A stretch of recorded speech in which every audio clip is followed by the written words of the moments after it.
hope you don't mind. I want to talk today about a wedding. Now, some of you are thinking this is a print guy. We expect him to be talking about funerals. So I'll humor you. We'll start with a funeral.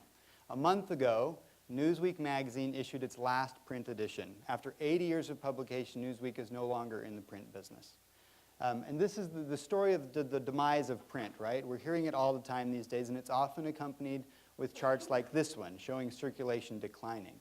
The charts we aren't seeing as much, but which are out there, are charts like this one, showing that Time magazine, although it suffered a drop a few years ago, has remained steady since then. Or charts like this one, showing that niche news magazines have actually been growing in their circulation in the last few years, despite a down economy and competing technologies.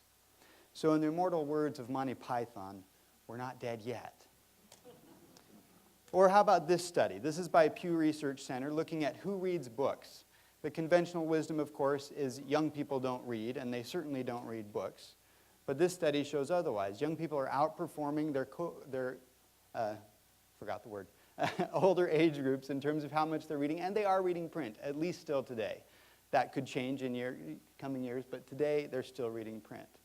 So let's put a hold on the order for the funeral potatoes. We're not quite there yet. And then we've got our own studies. This is BYU Magazine Circulation. Over the last 10 years, we've grown, as we always do when young people graduate and join the ranks of alumni. In the last decade, we've added about 10% to our readership. And this 10% are young people. These are recent graduates. They're exactly the kind of people you would expect are not reading print as much as the older generation. However, what's really remarkable about this slide is actually not this slide. It's the next slide. After every issue of the magazine for the last 9 years, we've conducted a reader survey. And one of the questions we ask is this one: how much of the magazine did you read? In the last 10 years, in the same time period as we've seen our circulation grow in the young people, we've seen our readership improve. More people are reading more of the magazine, and fewer people are reading less of the magazine. So please don't send me condolence flowers just yet. So why am I talking about print in a digital technology forum? I would argue that today is actually not about the medium. Today is more about what we are doing with that medium. It's about the communication that we're trying to make happen. It's about the connections we're trying to build with important audiences for the university.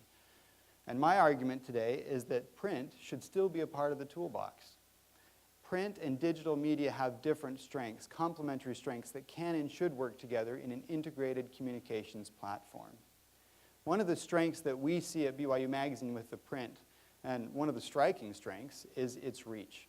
In addition to the quarterly print magazine, we produce a monthly email newsletter. Both of these publications go to a similar size audience. They each have a potential of about 200,000 readers. The email newsletter does really well, and about 20% of the audience opens the email newsletter. That's a great number for an email newsletter. In our magazine surveys, however, readers are telling us that about 90% of them are reading the magazine. And what's more, they're sharing it. They're sharing it with their spouse, with their children, with their neighbor, with their friends. Each copy of BYU Magazine is seen by about 1.8 people. So really, instead of reaching 215,000 people, we're reaching more like 390,000 people. Another way of looking at that is this slide. This shows the amount of time spent on our website. About 280,000 people visited the BYU Magazine website last year. In 350,000 visits, they spent an average of 52 seconds per visit, which gives you about 5,000 hours spent on our website last year. That's a great number. We're happy with 5,000 hours. Well, we'd like more, but that's a good number.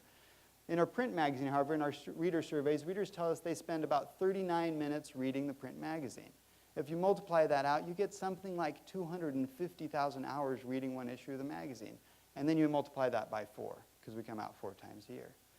Thus far, at least in our experience with BYU Magazine, we haven't seen anything digitally that is matching the impact of the print.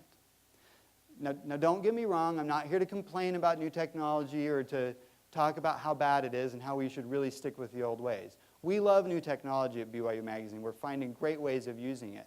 What I'm arguing is that we need a balanced, integrated approach to our communications.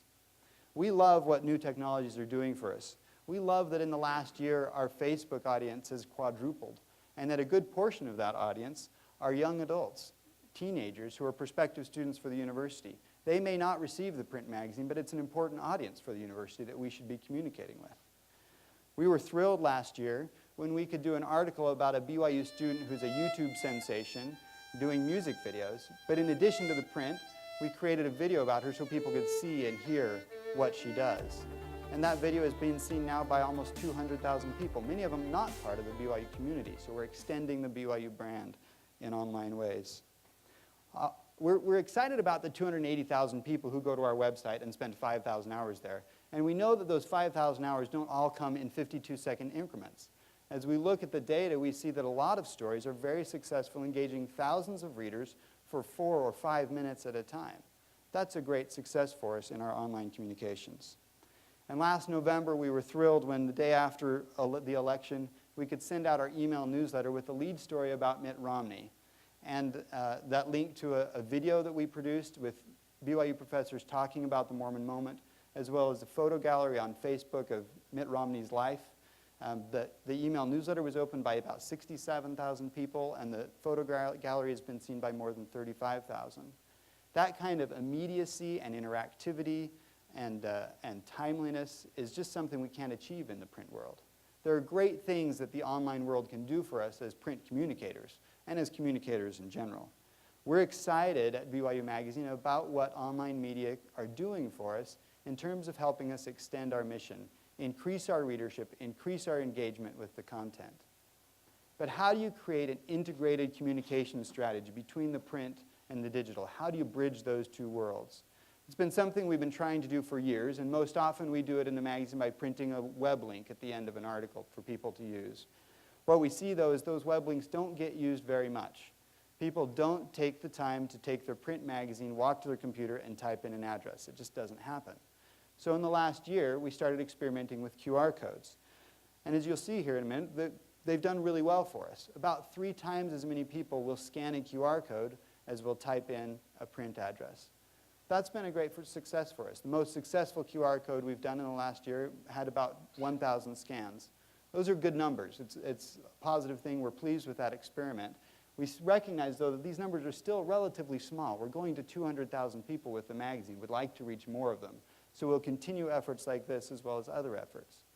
But one of the things we've learned over the years is that for this print-digital marriage to work, it often takes a little bit of mediation.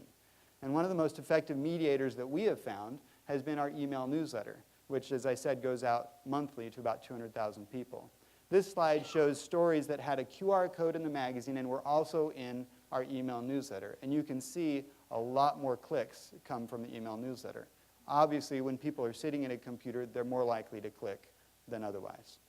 Another mediator that's been effective for us and is just growing is Facebook. This shows the percentage of clicks based on the total potential audience for those different avenues there.